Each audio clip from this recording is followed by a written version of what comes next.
नमस्कार, आप देख रहे हैं लाइव न्यूज नेटवर्क और मैं हूं आपके साथ छवि।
तुम आए नहीं, मैं सोचा तुम मिलोगे मुझे, बोला कि नहीं मिल सकते हो। चलो ठीक है, फोन पे मिल लेते हैं। चलो देव कुमार परमात्मा तुमको जल्दी ठीक करे और फिर ठीक हो जाना, फिर यहीं पे आएंगे उनकी सोसाइटी के यहाँ फिर डांस करेंगे। ठीक है, बाय बेटा। सिर भी है, कोरियोग्राफर है माशाल्लाह, और फिल्म फेयर अवार्ड से नवाजे जा चुके हैं। तो माशाल्लाह इतने अच्छे मेहमान हमारे बीच हैं। तो मैं सभी से गुजारिश करती हूँ कि एक बार जोर से ताली बजा के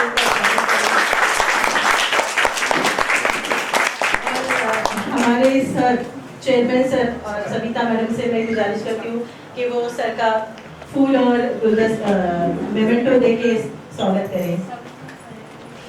सिर भी है, कोरियोग्राफर है माशाल्लाह, और फिल्म फेयर अवार्ड से नवाजे जा चुके हैं। तो माशाल्लाह इतने अच्छे मेहमान हमारे बीच हैं। तो मैं सभी से गुजारिश करती हूँ कि एक बार जोर से ताली बजा के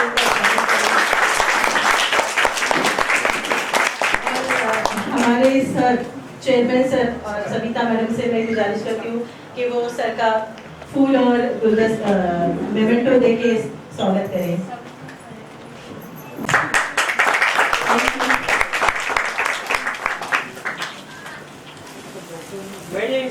सब लोग बैठिए, आप बैठ जाइए ताकि सबको सब बैठ जाइए, सब लोग बैठिए, आप बैठ जाइए ताकि सबको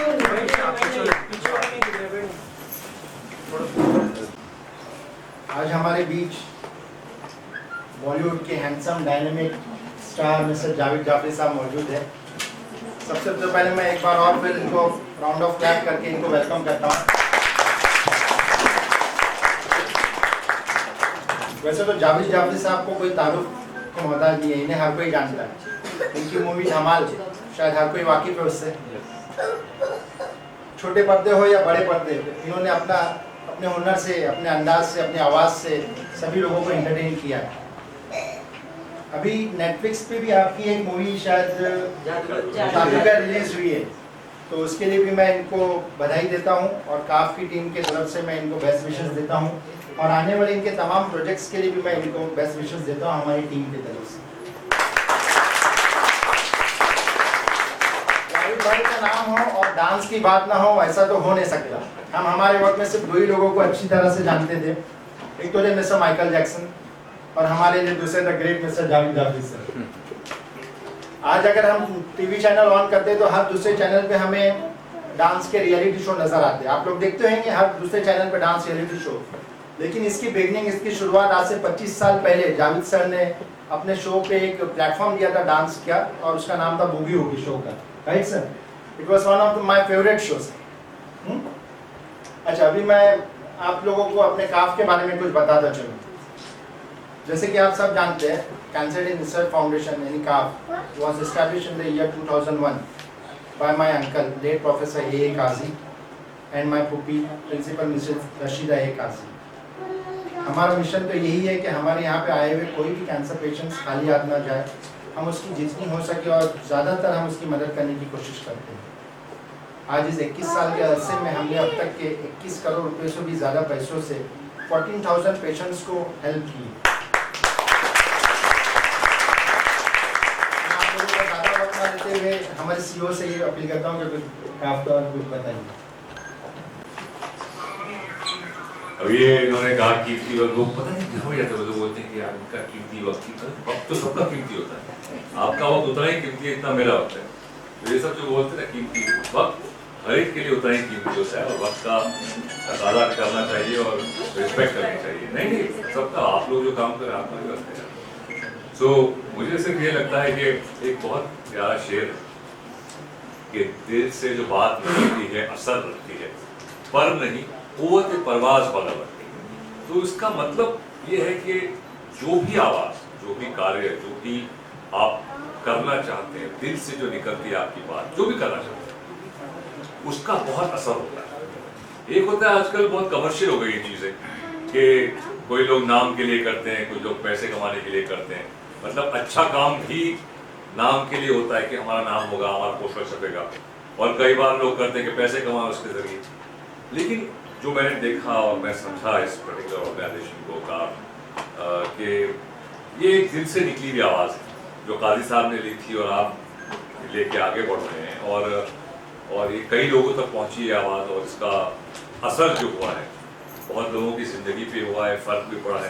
देखिए ऊपर वाला जो है परमात्मा एक जरिया बनाता है, अपना काम वो डायरेक्टली नहीं करता, तो उसके जरिए कई चीज़ें बन जाते हैं। टीचर होते हैं, डॉक्टर होते हैं, कई लोग के जरिए किसी ना किसी का काम, तो जरिए का भी एक शुक्रिया अदा करना और उसके लिए भी दुआ करना हमारा फर्ज होता है कि मेरे लिए अगर ये आदमी जरिया बना कि इसके थ्रू मुझे पैसा मिला, इलाज मिला, एजुकेशन मिला, कुछ भी मिला, उस जरिए का अप्रिसिएशन करना और उसके लिए दुआ करना कि भाई परमात्मा उसको और दे कि और लोगों को हेल्प कर सके। तो आई थिंक एक दूसरे की मदद करना, एक दूसरे की इंसानियत, इंसान क्या होता है, अगर सही इंसान है तो एक तो अपना ख्याल रखे, अपने इंसानों का जो आसपास उनका ख्याल रखे, इस धरती का ख्याल रखे जो हमें इतना कुछ दे रही है। मतलब हम सोचते नहीं ना कि भाई पेड़ है, पानी है, जीव जंतु हैं, पक्षी पर, तो ये सारी चीजें कुछ ना कुछ हमको दे रहे हैं। हमारा भी फर्ज बनता है हम वापस क्या दे सकते हैं। अगर आपके पास पैसा है आप पैसा दीजिए, अगर आपके पास समय है आप समय दीजिए, अगर आपके पास इल्म है, नॉलेज है। I'm a part of this organization since last 14 years. जैसे कि आप सब जानते हैं आज का ये प्रोग्राम है मिशन सहाय का। तो मैं बताना चाहूँगी कि मिशन सहाय क्या था। जैसे आप जानते हैं कोविड में काफ़ी लोगों को बहुत तकलीफें हुई, उनको ट्रांसपोर्ट अवेलेबल नहीं था, राशन नहीं था, फिनेंशियल हेल्प नहीं मिल रही थी। तब काफ ने ये मिशन सहाय एक्टिविटी स्टार्ट की। इस मिशन सहाय एक्टिविटी में हमारी काफ की टीम उन तक पहुँचती थी, उन्हें फिनेंशियल हेल्प का चेक देती थी, राशन पहुँचाती थी। खैर अब हालात अच्छे हैं तो हमने ये प्रोग्राम आज हमारे इस हॉल में रखा है। मैं शुक्रिया अदा करती हूँ जावेद सर जी का, जो आज मतलब जिन्होंने अपना कीमती समय निकाल के आज हमारा हिस्सा बने इस प्रोग्राम में। And you know we would love if he would be our life member for this foundation. Hopefully he will consider. अब मैं स्पेशल थैंक्स करना चाहूँगी हमारे sponsors Mrs Sajid Nadiadwala and sons ping limited, और मैं हमारे चेयरमैन शमशी जी से रिक्वेस्ट करूँगी वो अश्विन जी को आगे बुलाएं और उनका स्वागत करें। ये कि इस नियत के साथ जुड़ जाऊँ। बाकी तो जैसे मैंने कहा थोड़ी देर पहले कि आप किस तरह से क्या दे सकते हैं, चाहे वो पैसा हो, वक्त हो, इल्म हो, ऑर्गेनाइजेशनल कैपेसिटी हो, जो भी आपको अल्लाह ने दिया है कुछ ना कुछ जरिए से अगर आपको दे सकते हैं। और इसी तरह दुनिया आगे बढ़ती है, अच्छे लोगों की अच्छी नीयत से ही एक बरकरार रहती है, जो एक संतुलन बना रहता है। मेरे ख्याल से अच्छी नीयतों की वजह से ही एक दुनिया में संतुलन बना हुआ, वरना तो काफ़ी कुछ तबाही हो जाती है। जी आप क्या? जहाँ एक तरफ बॉलीवुड सो रही है, वहाँ पे जावेद जाफरी कुछ अच्छे कार्य के लिए बाहर निकले हुए हैं। कैसा फील कर रहे हैं? आपको ऐसा लगता है? गलत बात है कहना कि सो रही है। बहुत कुछ लोग काम करते हैं, ज़रूरी नहीं है कि हर काम करने वाला इंडोरा पीट के काम करे। बहुत लोग अपना अपना काम कर रहे हैं और सो रहे हैं, सब गलत है।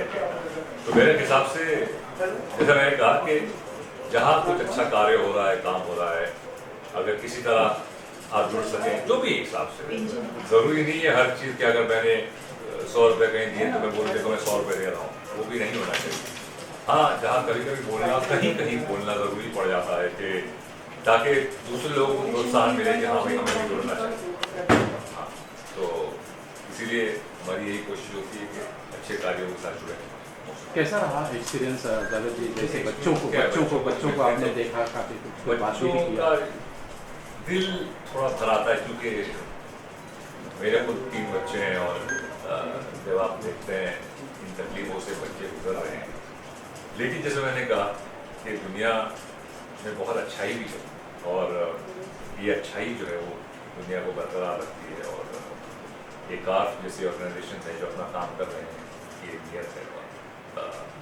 पूरी दुनिया को एक इंसान साफ तो नहीं कर सकता, लेकिन अगर झाड़ू लेके अपने इर्द गिर्द के एरिया पूरी साफ कर ले और हर एक इंसान वहाँ खड़ा है वो अपना एरिया साफ कर ले, वो अपना एरिया साफ कर ले, दुनिया एक साफ जगह बन सकती है। अपना एरिया संभाल, दुनिया पूरी तरह संभाल नहीं सकते हैं। तो बच्चे बहुत खुश नज़र आ रहे थे आपको अपने बीच में पाके। अब वो देखिए, एक ऊपर वाले का करम है, लोग पहचान लेते हैं, लोग काम पसंद करते हैं। फिल्म का एक माध्यम ऐसा है कि बहुत लोग देख लेते हैं। कई लोग हैं जो बहुत हमसे 1000 गुना अच्छा काम कर रहे हैं, लेकिन कोई पहचानता नहीं उनको, क्योंकि चेहरे सामने नहीं आते हैं, लेकिन वो हमसे 1000 गुना अच्छा काम कर रहे हैं। हम चेहरे आए जो सामने, बिकॉज फिल्म का माध्यम है, तो लोग पहचान जाते हैं। तो ये ऊपर वाले का एक करम है हमारे काम के जरिए। लेकिन आप बच्चों के चेहरे पे स्माइल देख के रात को नींद अच्छी आएगी आपको? नींद मुझे रोज ऐसी ठीक अच्छी आती है। जो मैं अच्छाई देखता हूँ, बुराई देखता हूँ तो फिक्र हो जाती है, गुस्सा भी आता है, तो ये सब साथ ही में चलता है। CAREF फाउंडेशन इतनी तेजी से बढ़ते जा रही है, क्या अवेयरनेस के लिए क्या करेंगे कैंसर के लिए? देखिए, कैंसर भी फैलते जा रही है। एक और चीज़ बहुत जल्दी फैलती जा रही है, वो है नफरत, जिसका इलाज नहीं है और इसको भी बहुत संभालना है। तो कैंसर जो है ये वही है, इसके अवेयरनेस लोग कि भाई किस तरह से लोग बोलते सिगरेट बच्चा सिगरेट तो पीता नहीं, बच्चे को कहाँ से कैंसर हो जाता है। तो ये तो सिगरेट एक अलग चीज़ है कि भाई आप तंबाकू करते हैं, उसका एक अलग कैंसर है, लेकिन जो बाकी के लोगों को कैंसर होता है, ये एक ऐसी बीमारी है जो कभी सडनली एकदम 3rd स्टेज पे आप डायग्नोज करते हैं। तो ऐसा नहीं है कि शुरू में आपको शुरुआत हुई है कैंसर की, बहुत कम ऐसे केस होते हैं जहाँ पे इमीडिएटली आपको एनालिसिस हो जाता है। Normally 2nd, 3rd, 4th stage पे आके पता चलता है। और कई बार बिकॉज लोग गरीब होते हैं, वो चेकअप नहीं कराते, अफोर्ड नहीं कर सकते हैं, तो जब बहुत ज़्यादा बढ़ जाती है तब कोई डॉक्टर के पास जाते हैं और पता चलता है। तो लेकिन देखिए, समाज, गवर्नमेंट और जो ऐसे NGOs हैं, NGOs तो बेचारे वैसे भी इनकी जिम्मेदारी है नहीं, लेकिन ये ले रहे हैं जिम्मेदारी होती है गवर्नमेंट की। ऑर्गेनाइजेशन जो फॉर्मल हमारे मुल्क के होते हैं, उनकी एक जिम्मेदारी होती है किस तरह से हेल्थ का ख्याल रखें और बजट्स में हेल्थ का इन्वॉल्वमेंट। हेल्थ का हमारा बहुत लो बजट है। आई थिंक इट्स इम्पोर्टेंट कि गवर्नमेंट को हेल्थ सेक्टर में इन्वेस्टमेंट करना, और I think it's very important because ये तो लिमिटेड हैं जो NGOs हैं अपने बेचारे काम कर रहे हैं इंडिपेंडेंट। तो या थैंक यू सर। सबसे पहले तो मैं यहाँ पे आए हुए आप जैसे मीडिया का शुक्रिया अदा करता हूँ कि आप लोग आए और इस इवेंट को कवर किया। और उसके बाद शुक्रिया अदा मैं जावेद जाफरी साहब का करता हूँ, इतने बड़े स्टार यहाँ पे आए। और जो यहाँ पे आने का उनका मकसद ये है, हम स्टार्स को इसलिए बुलाते हैं कि जब ये हमारे जो पेशेंट्स हैं ऑलरेडी बहुत पेन से गुजर रहे होते हैं, इनका जब ट्रीटमेंट चल रहा होता है तो ये ऑलरेडी बहुत पेन में रहते हैं। तो ऐसे कोई स्टार आता है जिनके हाथों से हम उनको चेक डिस्ट्रीब्यूट करते हैं या उनके साथ उनकी फ़ोटोग्राफ्स आती है, तो ये बच्चों के चेहरे पे एक अलग से मुस्कुराहट सी आ जाती है, उनके चेहरे पे खुशी आती है, उनका दर्द जो है थोड़ा सा कहीं किसी लेवल पे हम चाहते हैं कि उनको जो पेन हो रहा है उसको हम कहीं पे रिड्यूस करें। तो ये भी एक माध्यम बन जाता है कि कोई सेलिब्रिटी आती है, जब उनके साथ फ़ोटो लेती है, थोड़ा एक हैप्पीनेस शेयर होता है, हैप्पीनेस मोमेंट शेयर होता है, तो उन्हें भी अच्छा लगता है। और उनके हाथों से हम यहाँ पे जो पेशेंट्स हैं उनको हम चेक डिस्ट्रीब्यूट करें। मैम आप क्या कहना चाहोगे फाउंडेशन की आप? सबसे पहले मैं भी जावेद जी का शुक्रिया अदा करना चाहूँगी कि आज जो हमारा ये मिशन सहाय प्रोग्राम हमने आयोजित किया तो वो बहुत सक्सेसफुल रहा और जो हमारे पेशेंट्स हैं उनको काफ़ी हेल्प मिली। सबसे ज़्यादा तो उनको खुशी मिली उनके साथ फ़ोटो लेने की, उन्होंने जो लाइव वीडियो कॉल्स वगैरह किए उसके लिए। तो मैं चाहूँगी कि अभी और से जावेद जाफरी जी की मदद से और लोग हमारे इस फाउंडेशन के साथ जुड़े और ये प्रोग्राम इस तरीके से चलता ही है और लोगों को सहायता मिलती रहे। आज लगभग सर कितने लोग को सहायता मिली है फाउंडेशन की तरफ से, CARF की तरफ से? लगभग 20 से 25 पेशेंट्स को हमारे तरफ से इस इवेंट में हेल्प हुई है। उनको हमने राशन किट और चेक का डिस्ट्रीब्यूशन किए उनके इलाज के अकॉर्डिंग। सर आपका फाउंडेशन कब से चल रहा है, अब तक कितने लोगों को आप लोगों ने मदद कर चुके हैं और इसका मोटिव क्या है? फाउंडेशन काफ CARF का cancer aid and research foundation सन 2001 से ये इस्टेब्लिश हुआ था। काफ का मिशन तो एक ही है कि यहाँ पे हम चाहते हैं कि एक ऐसा देश बना, ऐसा कंट्री बना जो कैंसर फ्री हो, पूरी दुनिया कैंसर फ्री हो। हमारे यहाँ आए हुए तमाम कैंसर पेशेंट्स को हम कोशिश करते हैं कि बाबा ये कोई भी पेशेंट खाली हाथ ना जाए, हम इनकी जितनी हो सके उतनी मदद कर सकें। और हमारा मिशन तो यही है कि हमारे पास आगे हम अपना एक हॉस्पिटल बनाएं जिसके चलते हम हमारे पेशेंट्स को अपने हॉस्पिटल में ही ट्रीट करें और उनका जितना हो सके उतनी हम उनकी मदद कर सकें। सर ऐसे लोग से क्या अपील करेंगे जो कैंसर पेशेंट्स की मदद करने में सक्षम हैं, तो वो कैसे आगे आएँ और फाउंडेशन से जुड़ें और मदद लोगों तक पहुँच पाए, उनके लिए क्या कहना चाहेंगे? मैं जावेद जाफरी जैसे लोग जो आगे आते हैं, इन्होंने भी जब मैंने इनसे फ़ोन पे कहा कि उन्होंने मुझसे कहा कि आप लोग तो इतना अच्छा काम करते हैं शमशी भाई, तो फिर क्या हमारी ज़रूरत है, आप लोग जो कर रहे हो करते जाइए और आपको इसकी मदद मिलती जाएगी। लेकिन मैंने जब उनसे कहा कि ऐसा नहीं है जावेद भाई, ये जो पेशेंट्स है, जो छोटे बच्चे हैं, अगर कोई स्टार के हाथों से या किसी सेलिब्रिटी के हाथों से अगर उनको चेक मिलता है तो उनका एक दर्द है वो थोड़ा सा दर्द लेवल कम हो जाता है। और आगे भी हम चाहेंगे कि जावेद जाफरी जैसे और भी लोग हमसे जुड़े ताकि हम इस देश से कैंसर को ही मिटा सकें और इनकी हेल्प के चलते ही हम आगे लोगों को मदद कर सकेंगे।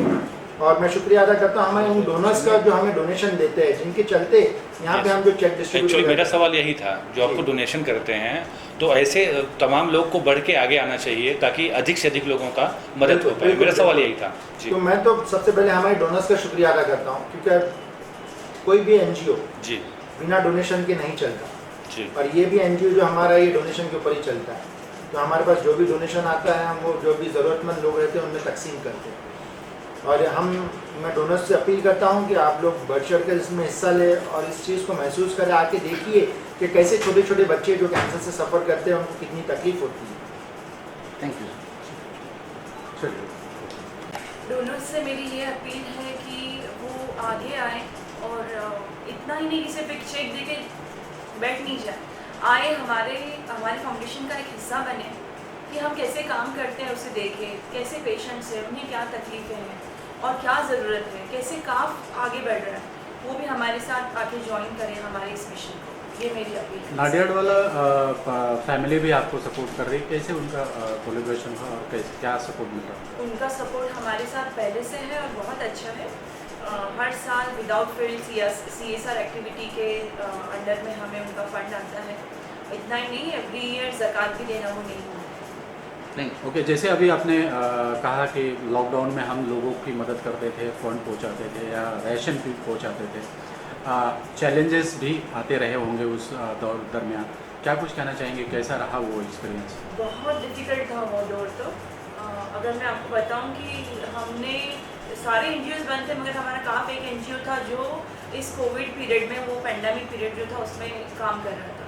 और हमारी काफ टीम जो है वो मिशन सहाय के ज़रिए हमारी एम्बुलेंस जो है वो स्लम एरियाज़ में जाती थी, लोगों को ट्रांसपोर्ट नहीं था तो उनको ट्रांसपोर्ट देती थी, फिनेंशियल हेल्प देती थी, कैंप्स करते थे हम लोग। बहुत सारे कोविड के नॉर्म्स को मतलब ऐसा था कि बहुत ज़्यादा लोग इकट्ठा नहीं हो सकते, तो कुछ कम लोगों को हम लोग अवेयरनेस से मतलब मेडिकल कैंप वगैरह करके उनको इन्फॉर्मेशन देते थे और उनको राशन वगैरह पहुँचाते थे। बहुत डिफ़िकल्ट था, फिर से ना आए, बस यही कहना चाहूँगी। मैं कोविड के दौर की एक और बात बताता चाहूँगा कि कोविड में कैंसर एड ने सिर्फ कैंसर पेशेंट्स को ही नहीं, उस वक्त की जो नीड थी जैसे ऑक्सीजन सिलेंडर जी वो भी हमने लोगों को प्रोवाइड किया। काफ़ी जगहों पे हमने ऑक्सीजन सिलेंडर, जहाँ ज़रूरतमंद लोग थे उनको हमने ऑक्सीजन सिलेंडर्स भी प्रोवाइड किए। और बनते, जैसे मैडम ने कहा, वो दौर ऐसा था कि लोग एक दूसरे से मिलने को डरते थे, लोगों के ऑफिसेज बंद थे, सारे NGOs बंद थे। सिर्फ I think so cancer and research foundation एक ऐसा वाहिद NGO था जहाँ लोग आते थे और हम उनकी जितनी होती बनती उतनी मदद करते थे। Thank you sir. Thank you sir. Thank you.